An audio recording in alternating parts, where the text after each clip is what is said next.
everybody. My name is Bima, and I'm a Tomaholic. Recovering? Yeah, trying.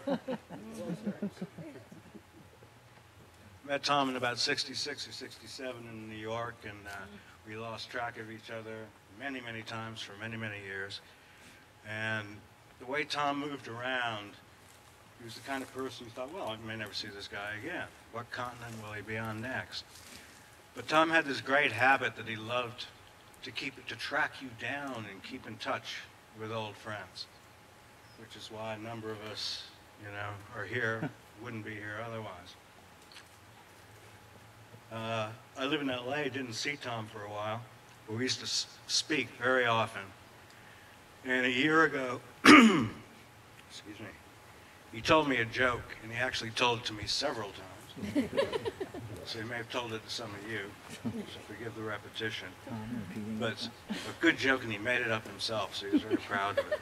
It was Tom arrives at the pearly gates, and there's St. Peter with his book, and says, oh, no, I want to get this right. Tom Kelly. Now, some Kellys spell it K-E-L-L-E-Y. Others just spell it L-L-Y. Now, which are you? And Tom answered, why, God, why?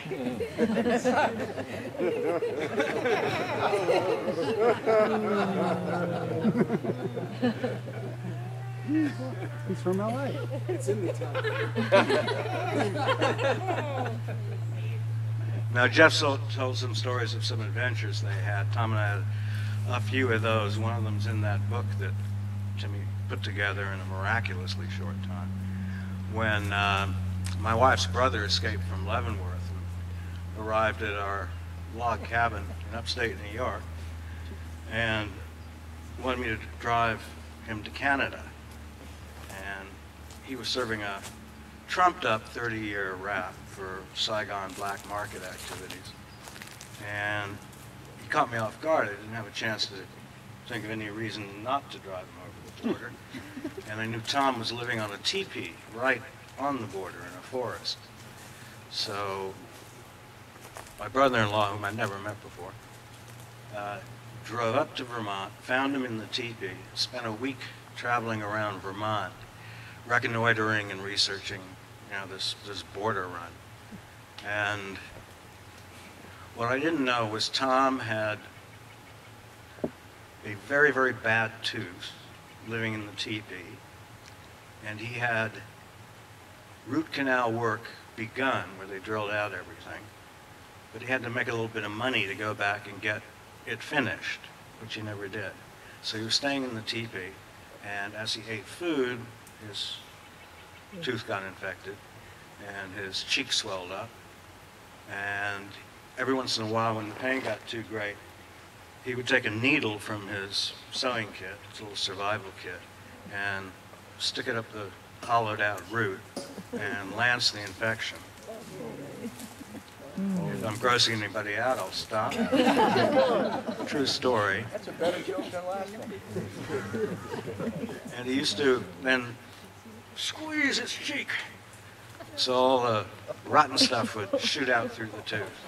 Then he was okay for a couple of months. And he was doing this as my brother-in-law and I arrived. Totally unexpected, no phone in the teepee. And while he was doing it, he moaned in pain, and his dog, out of concern, nuzzled his elbow and broke the needle off. Oh. So he had this needle up inside his face, almost up to his eyeball. When we arrived, and I didn't even ask him how he was, I just said, man, I got a real crisis here. Got to get my brother-in-law. So he took over. He became the commander of the expedition. And a week later, we finally went over the border. We got brother-in-law sorted out. We're ready to come back. And Tom said, can you take me to a hospital? And only then did he mention anything about this pain he was in.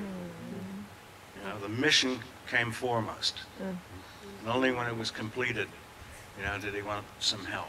And ironically, as they wheeled him into the ER, the doctor was from North Vietnam and gave him sodium pentothal as the anesthetic. And they tell you to count backwards from 100, you know, and I never got as far as 92. I was out. And he administers the anesthetic, and Tom's last words before the surgery were, "Sorry about the bombing, Doc." Wasn't me. It was a guy named Nixon. And he faded out.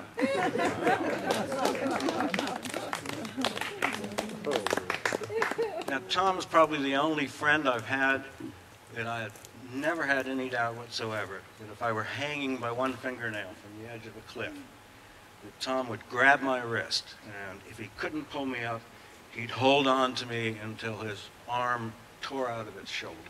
You know, he was just that kind of guy. He was strong, idealistic, and you know, totally trustworthy. I don't think he ever lied to me, nothing I can recall. And my only concern about that scenario was Tom might get distracted on the way to the cliff. And, oh my God, I was supposed to save Bima's life an hour ago. Hope he's still there. Now, the last couple of years of his life, Tom confided in me, he said, on a few occasions, you know, I never planned it this way, that I would end up a penniless bracelet maker, you know, looking for a place to live. And I wonder what went wrong, but I think at least I was a good father. And I would always say, "Oh man, Tom, you were the greatest father ever. Have no doubts about that. You know, you have 3 absolutely fantastic children. You were terrific." And I know we all felt a tremendous shock and loss when we got the news. I always thought, Tom dying? That's like Everest crumbling. Never happened. And for a couple of weeks, I was really, really troubled about what his last thoughts were.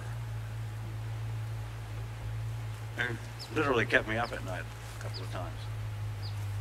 And it finally came to me as he was lying there. He was thinking, well, I didn't plan it this way, but take me, God, I'm ready. So I haven't cried since then. I still think about him all the time, and it's like there's a gap. Every once in a while, this cold wind goes rushing through it. But I'm comfortable with where he is now, and honored to have known him. Thank you all. Yeah.